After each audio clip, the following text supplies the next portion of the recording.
আজ শেয়ার করব বেগুন দিয়ে মাছের ডিমের রেসিপি। ফুটন্ত গরম জলের মধ্যে মাছের ডিম দিয়ে তারপর এইভাবে বেগুন দিয়ে রান্না করে খেয়ে দেখুন। স্বাদ মুখের থেকে যাবে না। গরম গরম ভাতের সাথে আর কোনো কিছুই লাগবে না যদি এই রেসিপিটা খাবার পাতে থাকে।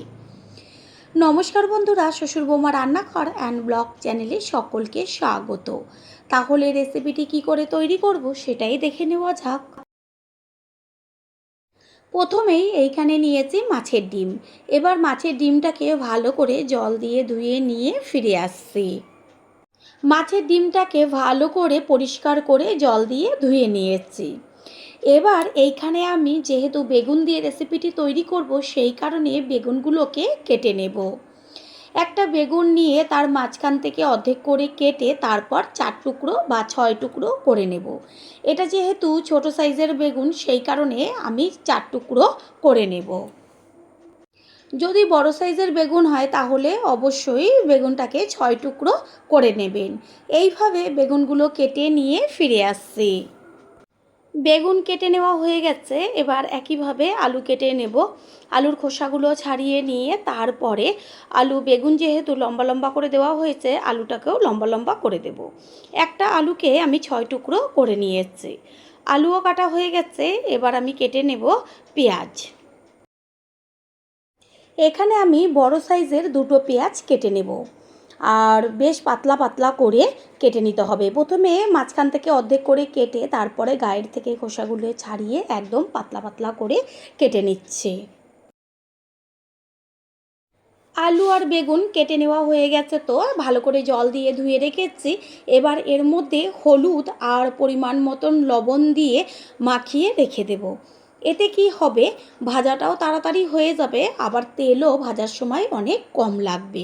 সেই কারণে সবসময়ের জন্য বেগুনটাকে আগে থেকে হলুদ আর লবণ মাখিয়ে রাখতে হয়। এটা মাখানো থাক।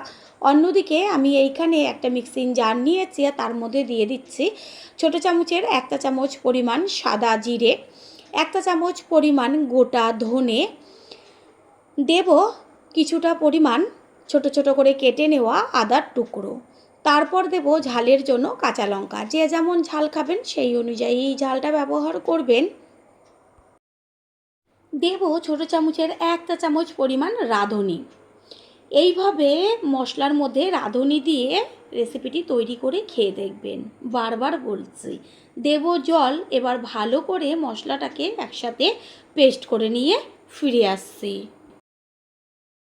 গ্যাসের ওভেনে কড়াইটা বসিয়ে প্রথমে জল দিয়ে দিয়েছি। জলটা যখন উষ্ণ গরম হবে, তারপরে এই যে ধুয়ে আমি মাছের ডিমটা রেখেছিলাম সেটা ফুটন্ত জলের মধ্যে আস্তে করে ছেড়ে দেব।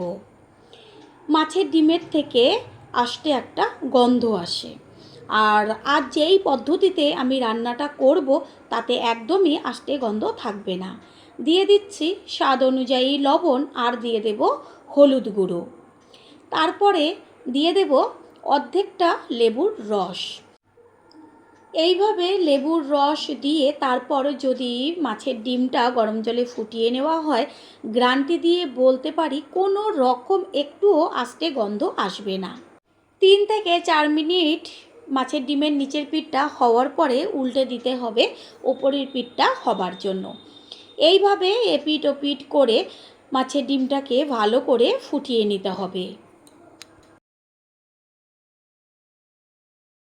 মাছের ডিমের 2 পিঠটি খুব সুন্দরভাবে হয়ে গেছে আর মাছের ডিমটা কত সুন্দর জমাট বেঁধে গেছে। এবার এটাকে জল ছেঁকে তুলে নেব। জলের থেকে সম্পূর্ণ ডিমটা তুলে নেওয়া হয়ে গেছে। এবার খুন্তি দিয়ে বেশ ডিমগুলোকে ছোট ছোট পিস করে নেব। এইটা ছুরির সাহায্যেও করতে পারেন। জলটা ফেলে দিয়ে তারপর কড়াইটা ভালো করে ধুয়ে নিয়েছি। এবার কড়াই গরম করে নিয়ে দিয়ে দিয়েছি সাদা তেল অল্প পরিমাণ। তারপর এর মধ্যে দিয়ে দিচ্ছি একটুখানি হলুদ গুঁড়ো। হলুদটা তেলের মধ্যে দেওয়াতে এই যে এখন গরম তেলের মধ্যে আমি মাছের ডিমের পিসগুলো দিয়ে দেব, তাহলে তেলটা চারদিকে ছিটবে না, না হলে তেলটা চারদিকে ছিটতো। মাছের ডিমের নিচের দিকটা ভাজা হতে থাক, কিছুক্ষণের জন্য একটু ঢাকনাটা চাপা দিয়ে দেব। 3-4 মিনিট বাদে ফিরে এসে কড়াইয়ের ঢাকনাটাকে সরিয়ে দিয়ে মাছের ডিমগুলোকে উল্টে দেব ওপরের পিঠটা হবার জন্য। এইভাবে এপিট ওপিট করে ডিমগুলোকে ভালো করে ভেজে নেব। এইভাবে যদি মাছের ডিম ভেজে নেওয়া যায় একদম কোনো রকম গন্ধই আসবে না। ডিমগুলো ভেজে নেওয়া হয়ে গেছে। এবার গ্যাসের ফ্লেম লোতে রেখে তেল ছেঁকে ডিমগুলোকে তুলে নেব। বেঁচে থাকা তেলের মধ্যে দিয়ে দিচ্ছি হলুদ লবণ মাখানো বেগুনগুলো। প্রথমে দেখাই গেল যে কতটুকু তেল আমি দিয়েছি, তার মধ্যে ডিমগুলোকে ভেজে নিলাম। আর যে বেঁচে রয়েছে সামান্য একটু তেল, তাতে এই বেগুনগুলো ভাজা হয়ে যাবে। গ্যাসের ফ্লেম একদম লোতে রেখে বেগুনগুলোকে ভালো করে ভেজে নেব। যেহেতু একদম অল্প তেল, সেই কারণে ভাজতে একটু সময় লাগবে। ঢাকনাটা চাপা দিয়ে দেব। 3-4 মিনিট বাদে কড়াইয়ের ঢাকনাটাকে সরিয়ে দিয়ে একটু বেগুনগুলোকে এপিট ওপিট করে দেব। দেখা গেল যে কত নামমাত্র তেলে বেগুনটা ভেজে নিচ্ছে, কারণ ওই যে আমি লবণ আর হলুদটা মাখিয়ে রেখেছিলাম, এতে কোনো রকম বেশি তেল লাগে না বেগুন ভাজতে। এপিট ওপিট করে বেগুনগুলোকে পুরো লাল লাল করে ভাজতে হবে। বেগুনগুলো সুন্দরভাবে ভাজা হয়ে গেছে আর ভাজাতেই সিদ্ধ হয়ে গেছে। এবার বেগুনগুলোকে তুলে নেব। বেগুন তুলে নিয়ে তারপর ওই কড়াইয়ের মধ্যে দিয়ে দিচ্ছি সর্ষের তেল। রেসিপিটা আমি সর্ষের তেলেই করব। আপনারা চাইলে সাদা তেল দিয়েও করতে পারেন, তবে সর্ষের তেলের একটা টেস্টই আলাদা হয়। তেলটা গরম হয়ে গেছে, এর মধ্যে ফোড়ন দেব একটা শুকনো লঙ্কা, তেজপাতা আর হচ্ছে সাদা জিরে। ফোড়নটাকে ভালো করে ভেজে নেব। ফোড়নের থেকে সুন্দর একটা ভাজা গন্ধ বেরোচ্ছে। এর পর্যায়ে এর মধ্যে দিয়ে দেব লম্বা লম্বা করে কেটে নেওয়া আলু। আলুটাকে তেলের মধ্যে বেশ ভালো করে ভাজতে হবে। একটা ঢাকনা চাপা দিয়ে দেব, আলুটা যেন তাড়াতাড়ি সিদ্ধ হয়ে যায়। একটু বাদে কড়াইয়ে ঢাকনাটাকে সরিয়ে খুন্তি দিয়ে আলুগুলোকে একটু নেড়ে দেব, নিচের পিঠটা যেন পুড়ে না যায়। এইভাবে এপিট ওপিট করে আলুগুলোকে ভেজে নেব। আলু অর্ধেকের বেশি ভাজা হয়েছে, বেশ কত সুন্দর কালার এসছে। এই পর্যায়ে এর মধ্যে দিয়ে দিয়েছি পাতলা করে কেটে নেওয়া পেঁয়াজ। এবার আলু ভাজা পুরো সম্পূর্ণ হতে হতে সাথে পেঁয়াজটাও খুব ভালোভাবে ভাজা হয়ে যাবে। তাড়াতাড়ি মজে আসার জন্য দিয়ে দিচ্ছি লবণ। লবণটাকে মিশিয়ে নেব। আলুটা আমি আলাদাভাবে ভেজে নিতেই পারতাম, তবে তেলটা একটু বেশি লাগতো। সেই কারণে একেবারে সম্বারটা দিয়ে আলুটা দিয়ে সাথে পেঁয়াজটা ভেজে নিলে কতখানি তেল কম লাগলো সেটা তো দেখাই গেল। আলু আর পেঁয়াজ ভালো মতন ভাজা হয়েছে। এই পর্যায়ে এর মধ্যে দিয়ে দেব লম্বা লম্বা করে কেটে নেওয়া টমেটো। টমেটোটাকে এবার আলু পেঁয়াজের সাথে ভাজতে হবে। লবণ তো দেওয়াই আছে, তাড়াতাড়ি মজে যাবে। একটু ঢাকনা চাপা দিয়ে দিয়েছি, আর একটু বাদে ঢাকনাটা সরিয়ে দিয়ে দেখিয়ে দিচ্ছি টমেটোটা একদম বেশ নরম হয়ে গেছে। খুন্তি দিয়ে একটু টমেটোগুলোকে ভেঙে চুড়ে দেব। ওই যে আগে মশলাটা করে রেখেছিলাম জিরে ধনে কাঁচা লঙ্কা আর রাঁধুনি দিয়ে, সেই মশলাটা পেস্ট করে নিয়েছি। এবার সম্পূর্ণ মশলার পেস্টটা এর মধ্যে দিয়ে দিলাম। তারপরে গ্যাসের ফ্লেম লো টু মিডিয়াম করে ভালো করে কষিয়ে নিতে হবে। দিয়ে দিচ্ছি কালারের জন্য হলুদ গুঁড়ো আর কাশ্মীরি লঙ্কার গুঁড়ো একটু কালারের জন্য। ঝালের জন্য তো কাঁচা লঙ্কাই ব্যবহার করেছি। এবার ভালো করে সম্পূর্ণটা নেড়ে চেড়ে দেব। আর এখন লবণ ব্যবহার করব না, কারণ লবণ তো প্রথমে দিয়েছি। যদি দরকার হয় তাহলে পরে পরিমাণ মতন দিয়ে নেব। 4-5 মিনিট মতন মশলাটাকে কষিয়ে নিয়েছি, আর টমেটোটা কত সুন্দরভাবে মজে গেছে, মশলার থেকেও সুন্দর একটা গন্ধ বেরোচ্ছে। এই পর্যায়ে এর মধ্যে আমি দিয়ে দেব উষ্ণ গরম জল, আর জলটা একটু বেশি ব্যবহার করবেন। মাছের ডিমটা যখন এই ঝোলের মধ্যে পড়বে তখন অনেকটাই জল টেনে যাবে, সেই কারণে একটু জলটা বেশি দিলে পরে। আর এই ঝোলটা খেতে এত টেস্টি হয়, জল দেওয়ার পরে গ্যাসের ফ্লেম হাই করে দিয়েছি। জলটাকে ভালো করে টকবক করে ফুটিয়ে নেব। জল যখন টকবক হয়ে ফুটতে শুরু করবে তারপর একটা ঢাকনা চাপা দিয়ে দেব। আলু তো ভাজাতেই অর্ধেকের বেশি সিদ্ধ হয়ে গেছে, আর একটু বাদেই সম্পূর্ণ আলুটা সিদ্ধ হয়ে যাবে। ঢাকনাটা সরিয়ে দিয়েছি আর গ্যাসের ফ্লেম একটু হাই করে দিলাম। এই পর্যায়ে এর মধ্যে দিয়ে দেব ওই যে ভেজে রেখেছিলাম মাছের ডিম আর বেগুন, সেইগুলো একসাথেই দিয়ে দেব। বেগুন একদম নরম হয়ে গেছে ভাজাতে, সেই কারণে ডিম আর বেগুন আলু এবার একসাথে হলে পরেই সমস্ত কিছুর ব্যালেন্সটা ঠিক থাকবে। খুন্তি দিয়ে চেক করেই দেখিয়ে দিচ্ছি যে আলু কিন্তু সিদ্ধ, তাহলে বোঝাই যাচ্ছে যে রেসিপিটা কতটা তাড়াতাড়ি তৈরি হয়ে যাবে। একটু ঢাকনাটা চাপা দিয়ে দেব। যারা আষ্টে গন্ধের জন্য মাছের ডিম একদমই পছন্দ করেন না, তাদের এই রেসিপিটা তৈরি করে একবার খাওয়াবেন, চেটেপুটে তারা খেয়ে নেবে। ঢাকনাটা সরিয়ে একটু ঝোলটা চেক করে নিয়েছিলাম, লবণের প্রয়োজন, সেই কারণে 1 চা চামচের মতন লবণ ব্যবহার করেছি। পুরনো বন্ধুদের সবসময় আমাদের পাশে এইভাবে ভালোবেসে থেকে এগিয়ে নিয়ে যাবার জন্য অনেক অনেক ভালোবাসা। আবারও ঢাকনাটা চাপা দিয়ে দেব। বন্ধুরা যে যেইখান থেকে ভিডিওটি দেখছেন অবশ্যই কমেন্টের মাধ্যমে জানাবেন। আপনাদের ধন্যবাদ জানাতে পারলে সত্যি আমরা ভীষণ ভীষণ আনন্দিত হব। রেসিপি একদম কমপ্লিট হয়ে গেছে। এই পর্যায়ে দিয়ে দিচ্ছি 1 চা চামচ পরিমাণ গরম মশলার গুঁড়ো। গরম মশলার গুঁড়োটাকে মিশিয়ে নিয়ে তারপরে গ্যাসটা অফ করে দেব। প্রথমবার যারা আমাদের চ্যানেল ভিজিট করছেন তাদের আন্তরিক শুভেচ্ছা ও অনেক ভালোবাসা। আমাদের রেসিপিগুলো যদি ভালো লেগে থাকে সাবস্ক্রাইব করে দেওয়ার অনুরোধ রইল ও পাশে থাকা বেল আইকনে ক্লিক করলে পরবর্তী ভিডিওগুলো সবার আগে আপনাদের কাছে পৌঁছে যাবে। গ্যাস অফ করে দেব আর তার আগে দিয়ে দেব 1 চা চামচ গাওয়া ঘি। ঘিটা দেওয়ার সাথে সাথেই গ্যাসটা অফ করে দিয়ে একটা ঢাকনা চাপা দিয়ে দেব।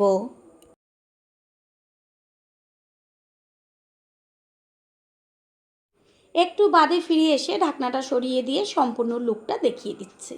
কত সুন্দর লাগছে দেখতে, দেখা মাত্রই সকলের জিভের থেকে জল পড়ে যাবে। এবার একটা পাত্রে ঢেলে নেব। তৈরি হয়ে গেল আজকের রেসিপি। আশা করি রেসিপিটি ভালো লাগলো, আর যদি ভালো লেগে থাকে একটা লাইক, কমেন্ট, পারলে একটা শেয়ার করে অবশ্যই জানাবেন। আপনাদের দেওয়া একটা লাইক ও লাইকের পাশে থাকা হাইপ আর একটা শেয়ার আমাদের কাছে অনেক অনেক গুরুত্বপূর্ণ। All friend, thanks for watching my video. আপনারা সকলে ভালো থাকবেন, সুস্থ থাকবেন। আবারও দেখা হবে অন্য কোনো রেসিপির এপিসোডে।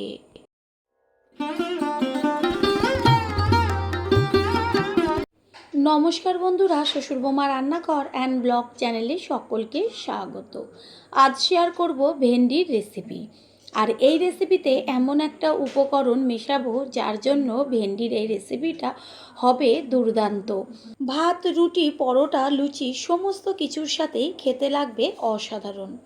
ছোট থেকে বড় সকলেই খেয়ে নেবে, এটা আমি গ্যারান্টি দিয়ে বলতে পারি। তাহলে রেসিপিটি কি করে তৈরি করব সেটাই দেখে নেওয়া যাক। রেসিপিটি তৈরি করার জন্য প্রথমেই এইখানে ঢ্যাঁড়স বা ভেন্ডি নিয়েছি। এইগুলোকে 4 থেকে 5 বার জল পাল্টে পাল্টে ধুয়ে তারপরে জলটা ঝরিয়ে রেখেছি। এবার কেটে নেব। ভেন্ডি বা ঢ্যাঁড়স কখনোই কাটার পরে ধোবেন না, সব সময়ের জন্য ঠিক এইভাবে কেটে নেওয়ার আগে ধুয়ে নেবেন গোটা অবস্থায়। বড় সাইজের ভেন্ডিগুলোকে আমি 3 টুকরো করে নিচ্ছি, আর মাঝারি সাইজের ভেন্ডিগুলোকে 2 টুকরো করছি, আর ছোট সাইজের ভেন্ডিগুলোকে গোটা রেখে দিচ্ছি। সামনের আর পেছনের দিকে দুই দিকেরই কিছুটা করে অংশ কেটে বাদ দিয়ে দেব। এইভাবেই সমস্ত ভেন্ডিগুলোকে কেটে নিয়ে ফিরে আসছি। ভেন্ডিগুলো কেটে নেওয়া হয়ে গেছে। এবার আমি নিয়েছি 2টো আলু। আলুগুলোকে এবার একটা ছুলনি নিয়ে তারপর আলুর গায়ের থেকে খোসাগুলোকে ছুলে নেব।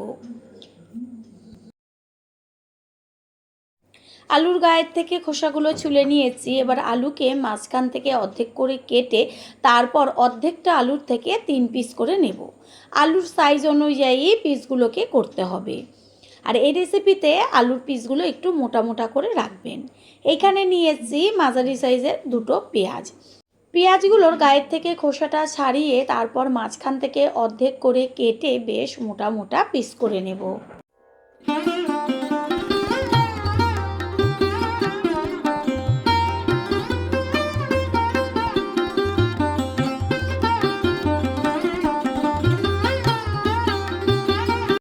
পেঁয়াজগুলো কেটে নেওয়া হয়ে গেছে, আর দেখিয়ে দিচ্ছি যে বেশ মোটা মোটা করে কিন্তু পেঁয়াজগুলোকে কেটেছি। এইখানে ভেন্ডি বা ঢেঁড়সগুলোকেও কেটে রেখেছি, আর কোনো রকম জল দিয়ে ধোবো না, হাত দিয়ে তুলে দেখিয়ে দিচ্ছি যে পিসগুলো কত বড় বড় করে রেখেছি। গ্যাসের ওভেনে কড়াই বসিয়ে কড়াইটাকে প্রথমে ভালো করে গরম করে নেব। কড়াই গরম হয়ে গেছে, এবার এর মধ্যে দিয়ে দিয়েছি অল্প পরিমাণ সর্ষের তেল। তেলটাকে এবার পুরো কড়াইয়ের চারদিকে ছড়িয়ে দিয়েছি। প্রথমেই বলছি যে কড়াই কিন্তু ভালো করে গরম করে নিতে হবে। তারপর দিয়ে দিচ্ছি হাফ চা চামচ পরিমাণ হলুদ। গ্যাসের ফ্লেম লো করে এবার ভেন্ডিগুলোকে আস্তে করে তেলের মধ্যে দিয়ে দেব। হলুদ দেওয়ার কারণ হচ্ছে ওই যে ভেন্ডিটা দিলাম, তেলের মধ্যে যদি প্রথমে ভেন্ডিটা দেওয়া হতো তাহলে চারদিকে তেলটা ছিটত। হলুদ দেওয়ার কারণে আর তেলটা চারদিকে ছিটবে না। এবার গ্যাসের ফ্লেম হাই টু মিডিয়াম করে ভালো করে তেলের মধ্যে ভেজে নিতে হবে। কড়াই যদি ভালো গরম না হয় তাহলে ভেন্ডিগুলো লেগে লেগে যাবে, আর এই ভাজাটা বেশ ঝরঝরে একটা ভাজা হবে। কোনো রকম লবণ দেব না, কারণ ভেন্ডিতে একটা লালা ভাব থাকে। যদি এই পর্যায়ে লবণটা দেওয়া হয় তাহলে ভেন্ডির থেকে লালাগুলো বেরিয়ে আসবে, আর ভেন্ডিও একদম নরম হয়ে যাবে। সেই কারণে লবণ প্রথমে একদমই দেবেন না। দেখাই যাচ্ছে যে ভেন্ডিগুলোর বেশ গায়ে একটা কালার চলে এসছে, আর যে লালা বা বিজলে একটা ভাব থাকে সেটাও কিন্তু নেই। ঢেঁড়স বা ভেন্ডিটা অর্ধেকের বেশি ভাজা হয়ে গেছে, বেশ একটা ঝরঝরে ভাব চলে এসছে। এই পর্যায়ে এর মধ্যে দিয়ে দেব 1 চা চামচ পরিমাণ লবণ। লবণ তো দিতেই হবে, না হলে ভেন্ডির মধ্যে লবণটা যাবে না। ঠিক এই সময় লবণটা ব্যবহার করবেন। লবণটাকে মিশিয়ে নিয়েছি। এবার 3 থেকে 4 মিনিট মতন গ্যাসের ফ্লেম মিডিয়াম করে দিলেই ভাজাটা খুব সুন্দরভাবে হয়ে যাবে। ভাজাটা হয়ে গেছে, এবার একটা প্লেটে তুলে নিচ্ছি। ভেন্ডি দিয়ে তো অনেক রকম রেসিপি তৈরি করে খেয়েছেন, তবে একবারের জন্য হলেও এই রেসিপিটি ট্রাই করুন। ওই কড়াইটাই গ্যাসের ওভেনে বসিয়ে দিয়ে দিচ্ছি অল্প পরিমাণ সর্ষের তেল। ভেন্ডিও ভাজার সময় দেখলেন যে কতটুকু তেল আমি ব্যবহার করেছি। তেলের মধ্যে এবার দিয়ে দেব একটা শুকনো লঙ্কা, আর লঙ্কাটা একটু হালকা ভাজার পরে এর মধ্যে দিয়ে দেব 1 চা চামচ সাদা জিরে আর 1 চা চামচ পরিমাণ সর্ষে। সর্ষে আর জিরে অবশ্যই ফোড়ন দেবেন। ফোড়নটাকে ভালো করে ভেজে নেব, আর সর্ষে আর সাদা জিরে একসাথে ফোড়ন দিলে এত সুন্দর একটা গন্ধ বেরোবে। তার মধ্যে দিয়ে দিচ্ছি হাফ চা চামচের থেকেও কম পরিমাণ হলুদ। হলুদটা দেওয়ার পরে দিয়ে দিচ্ছি ওই যে লম্বা লম্বা করে মোটা করে কেটে রেখেছিলাম আলু, সেই আলু। প্রথমেই তো বলেছি যে হলুদটা দেওয়ার কারণ হচ্ছে তেলটা চারদিকে ছিটবে না। আলুটা তেলের মধ্যে দিয়ে ভালোভাবে ভেজে নেব। আলুর মধ্যে দিয়ে দেব 1 চা চামচ পরিমাণ লবণ। লবণটাকে ভালো করে মিশিয়ে নেব। এবার আলুটা এমনভাবে ভাজতে হবে যেন ভাজাতেই সিদ্ধ হয়ে যায়। তাড়াতাড়ি সিদ্ধ হয়ে যাবার জন্য কিছুক্ষণের জন্য ঢাকনা চাপা দিয়ে দেব।